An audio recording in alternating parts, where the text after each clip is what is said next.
Gold, trusted gold buyers. మీరు తాకట్టు పెట్టిన బంగారాన్ని విడిపించి ఈ రోజు ఉన్న మార్కెట్ ధరకు కొనబడను.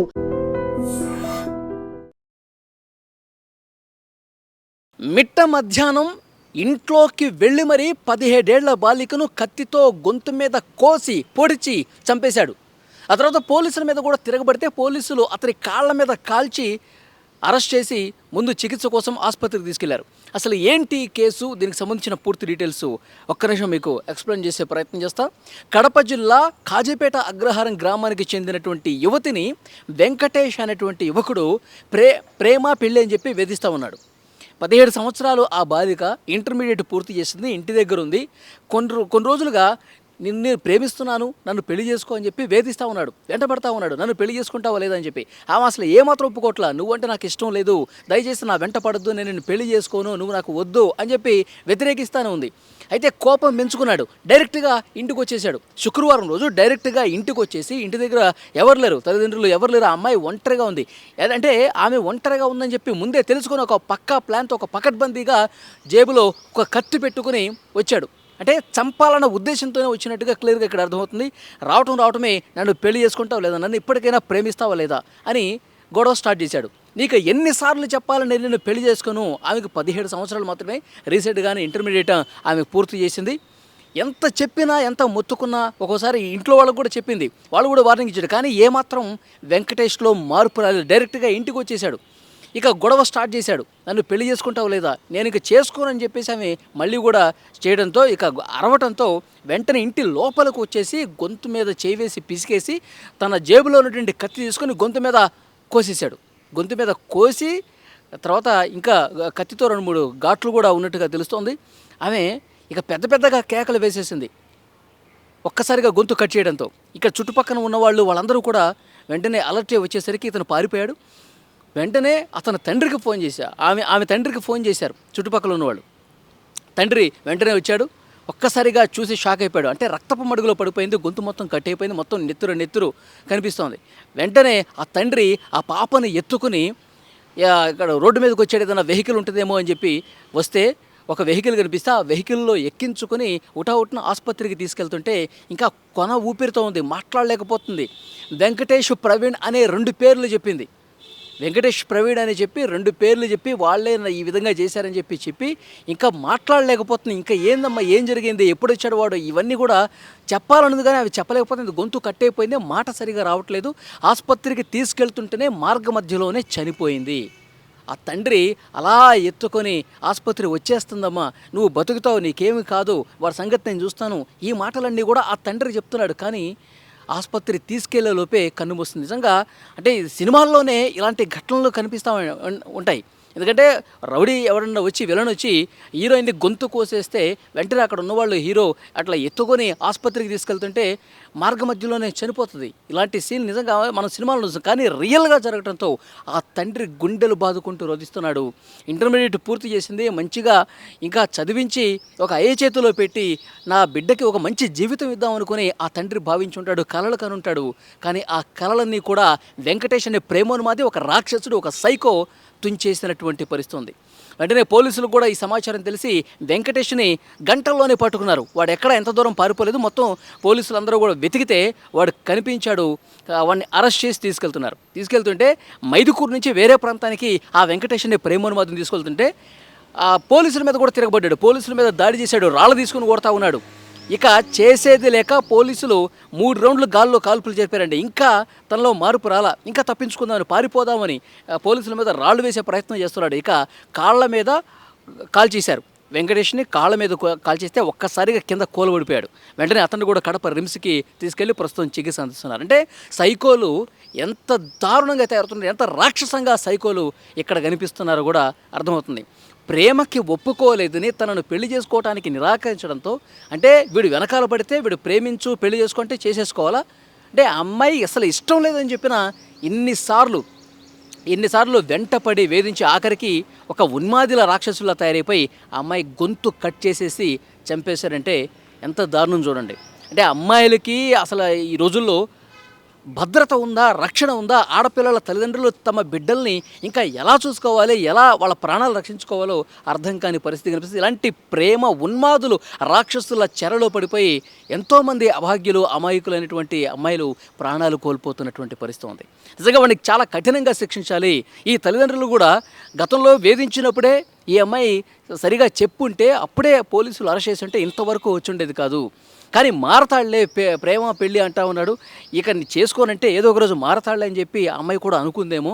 కానీ డైరెక్ట్గా ఇంటికి వచ్చేసి కత్తి తీసుకొని గొంతు మీద కసా పొడి చేసి చంపే పరిస్థితి వచ్చిందంటే నిజంగా చాలా బాధాకరం. అక్కడ చుట్టుపక్కల ఉన్న వాళ్ళందరూ కూడా ఒక్కసారిగా ఆమె అరుపులు కేకలు పెట్టడంతో అలర్ట్ అయిపోయి వాళ్ళ ఫాదర్కి ఫోన్ చేసేసరికి ఆ ఫాదర్ వచ్చేసి ఆమెను ఆసుపత్రికి తీసుకెళ్లేలోపు సమయం మించిపోయింది. కొన్న ఊపిరితో కొట్టుమిట్టాడుతూ మార్గ మధ్యలోనే చనిపోయింది. ప్రవీణ్ పేరు కూడా ప్రస్తావించింది. వెంకటేష్ అనేటువంటి ఈ దుర్మార్గుడు, అలాగే ప్రవీణ్ అంట. ఆ ప్రవీణ్ పాత్ర ఏంటో కూడా తెలియాలి. అసలు ప్రవీణ్ అనేవాడు ఎవడు, వీడికి ఫ్రెండా లేకపోతే ఏంటి, ఇవన్నీ కూడా పోలీసులు ప్రస్తుతం ఇన్వెస్టిగేట్ చేస్తూ ఉన్నారు. కానీ అభవం శుభవం తెలియనటువంటి ఒక బాలిక, కేవలం 17 సంవత్సరాలు ఉన్నటువంటి బాలిక, ఇంటర్మీడియట్ పూర్తి చేసినటువంటి బాలిక ఈ విధంగా అర్ధాంతరంగా ఆ ప్రేమోన్మాది చేతిలో బలి కావటం అనేది అక్కడ స్థానికంగా కాజీపేట అగ్రహారం గ్రామంలో విషాద ఛాయలు అలుముకున్న పరిస్థితుంది. అక్కడ ఉన్నటువంటి స్థానికులు కావచ్చు, ఈమె క్లాస్మేట్స్ కావచ్చు, ఒక టీచర్స్ కావచ్చు, ఒకటే చెప్తున్నారు, ఆ ప్రేమోన్మాది వెంకటేష్ మీద చాలా సీరియస్గా యాక్షన్ తీసుకోవాలి, చాలా కఠినంగా శిక్షించాలి, వాడిని ఉరి తీయాలని చెప్పి డిమాండ్ చేస్తున్నారు. సో దీని మీద తప్పకుండా ఈ వీడియో చూసిన వాళ్ళు కామెంట్ చేయండి. ప్రేమోన్మాదులు ఎక్కువైపోతున్నారు, ఆడపిల్లలకి రక్షణ లేకుండా పోతుంది. ఇలాంటి సైకో వెధవల్ని ఏం చేయాలి? కామెంట్ బాక్స్లో తెలియచేయండి. ఆయన మీద అటాక్ చేయడం మనకి ఒక ఇన్పుట్ వచ్చింది, అది పాసిబిలిటీ ఉండేది. సో అక్కడ నుంచి మనమే సేఫ్ కస్టడీ కోసం ఆ నిందితుడికి షిఫ్ట్ చేస్తూ ఆయన పారిపోయడం వల్ల ఆయన కోసం మనమే వెంటనే ఇన్స్పెక్టర్ కాజీపేట లీడర్షిప్తో అండర్ ఎస్డిపిఓ మైదుకూరు గైడెన్స్తో వెంటనే ఒక సర్చ్ పార్టీ ఏర్పాటు చేశాం. సో ఆ సర్చ్ పార్టీకి ఇన్పుట్స్ మీద అక్కడికి వెళ్తే ఆయన కత్తి తీసుకొని పోలీస్ సర్చ్ పార్టీ మీద ఘోరంగా ఆయన అటాక్ చేశాడు. ఆయన దీంట్లో ఇప్పుడు నేను కలిసాను, ఆయన ఇద్దరికి చాలా ఇంజురీస్ అయినాయి, డీప్ ఇంజురీస్ అయినాయి. ఆ టైంలో కాజీపేట ఇన్స్పెక్టర్ గారు ఆయనకి గట్టిగానే వార్నింగ్ ఇచ్చాను. ఇది ఒక మర్డర్ చేసుకొని మళ్ళా పోలీస్ పార్టీ మీద కూడా ఆయన అటాక్ చేశాడు. ఆ సైకాలజీలో ఉన్నాడు, ఆ అటాకింగ్ మోడ్లో ఉన్నాడు. వార్నింగ్ ఇచ్చిన తర్వాత కూడా ఆయన ఏం వినలేదు, మళ్ళీ అటాక్ కంటిన్యూ చేశాడు. సో ఇన్స్పెక్టర్ గారు ఒక సర్వీస్ వెపన్తోనే ఒక రౌండ్ ఫైర్ చేశారు, వార్నింగ్ షాట్ ఫైర్ చేశారు. ఆ వార్నింగ్ షాట్ ఫైర్ చేసిన తర్వాత కూడా ఆయన అగ్రెసివ్ బిహేవియర్ తగ్గలేదు. అయితే జస్ట్ టు స్టాప్ హిమ్, అదే సెల్ఫ్ డిఫెన్స్ కోసం ఆయన మీద even below the belt 2 rounds fire చేయడం జరిగింది. ఆ ఒక్క రౌండ్ ఆయన కాల్ మీద ఇంజురీ అయింది, లెగ్ ఫ్రాక్చర్ అయింది. వెంటనే ఇంజూర్డ్ పోలీస్కి కూడా అండ్ ఈ నిందితుడు కూడా ఈ ట్రీట్మెంట్ కోసం హాస్పిటల్ తీసుకోవడం జరిగింది. ఆయనకి ఇప్పుడే రిమ్స్లో పెట్టి ఫర్దర్ ప్రాసెస్ జరుగుతుంది. ఎంత ఎపిసోడ్లో ఒకటి నేను చెప్పాల్సిందంటే, Kadapa police any crime against ఉమెన్కి ఎటువంటి టాలరేషన్ చూపకుండా గట్టిగానే యాక్షన్ తీసుకుంటాం. మన మీద ఎవరు తిరిగి పడితే కూడా, మన ప్రాణంకి కూడా ఎవరు అటాక్ చేస్తే కూడా అంత కూడా మనమే దీనికి గట్టిగానే చేస్తాము. దీనికి పోలీస్ మీద అటాక్ చేస్తే కూడా బ్రేవ్లీ మనం ఫేస్ చేస్తాము. కానీ ప్రజల రక్షణ కోసం, ఉమెన్ సేఫ్టీ కోసం, మన మహిళా రక్షణ కోసం ఈ రౌడీ ఎలిమెంట్స్ మీద, క్రిమినల్ ఎలిమెంట్స్ మీద గట్టిగానే యాక్షన్ ఉంటుంది. ఎవరికి కూడా కడప పోలీస్ వదిలేయడం పాసిబిలిటీ లేదు. ఆయనకి కూడా ఇప్పుడే అరెస్ట్ చేసిన తర్వాత శిక్ష పడే వరకు మనం ఫాలో అప్ చేస్తాము. ఆయన మళ్ళీ ఆమె తరఫున చూసుకోకుండా ఇన్ష్యూరిటీ మనమే చేస్తాము. నేను కూడా ఆమె ఫ్యామిలీస్తో నేను మాట్లాడాను, వీళ్ళకి అంత అష్యూరెన్స్ ఇచ్చాను. కడప డిస్ట్రిక్ట్ అడ్మినిస్ట్రేషన్ తరఫున ఆఫీసర్స్ విజిట్ చేశారు, మా ఫ్యామిలీకి సపోర్ట్ చేస్తాము. Senior officers, home minister madam, in charge minister, honourable minister madam, honourable CM sir's office నుంచి ఇన్స్ట్రక్షన్స్ వచ్చాయి. అంత ఫ్యామిలీ వెనకాలే all district administration, all police department గట్టిగానేమో ఏమి కూడా చిన్న కూడా వీళ్ళకి మళ్ళీ ఇబ్బంది లేకుండా చూసుకోవడానికి రెస్పాన్సిబిలిటీ మన మీద ఉంది. నేను మళ్ళీ ఒకసారి ఈ రౌడీ ఎలిమెంట్స్కి, క్రిమినల్ ఎలిమెంట్స్కి వార్న్ చేస్తున్నాము. ఈ కడప జిల్లాలో క్రైమ్ చేయాలంటే ఈ యాక్షన్ ఫేస్ చేయాల్సి కూడా రెడీ ఉండాలి అందరూ. ఆ గట్టిగానే యాక్షన్ ఉంటుంది. మ్యాక్సిమం చట్ట ప్రకారం మ్యాక్సిమం పాసిబుల్ పనిష్మెంట్ వరకు మనమే తీసుకుపోతాము. ఈ మాత్రమే కడప పోలీస్ డిపార్ట్మెంట్ తరఫున మనం గ్యారంటీ ఇస్తాం. Thank you. సార్ ఈ అబ్బాయి ప్రమేయం ఒకటే ఉందా, ఇంకా ఎవరైనా సపోర్ట్ చేస్తారా? అదే ఫస్ట్ టైం ఆయన ఒకటే యాక్ట్ చేశారు, వేరే ఎవరికి సంబంధం లేదు.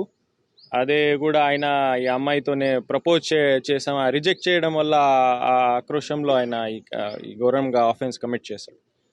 పాత హిస్టరీ కూడా ఆ అబ్బాయికి ఏం లేదు. లేదు అండి, మనం అంతా ఇప్పుడే కూడా ఇన్వెస్టిగేషన్ ఆన్గోయింగ్ ఉంది. ఒక రోజు అయింది. ఏదైనా యాంగిల్ ఉంటే ఖచ్చితంగా మీకు డిస్కస్ చేస్తాం. దీనికి కూడా యాక్షన్ ఉంటుంది. హత్య జరిగిన తర్వాత అతన్ని ఫస్ట్ అదుపులోకి తీసుకునే ప్రయత్నం జరిగింది సార్? పోలీసు ప్రయత్నం జరిగింది.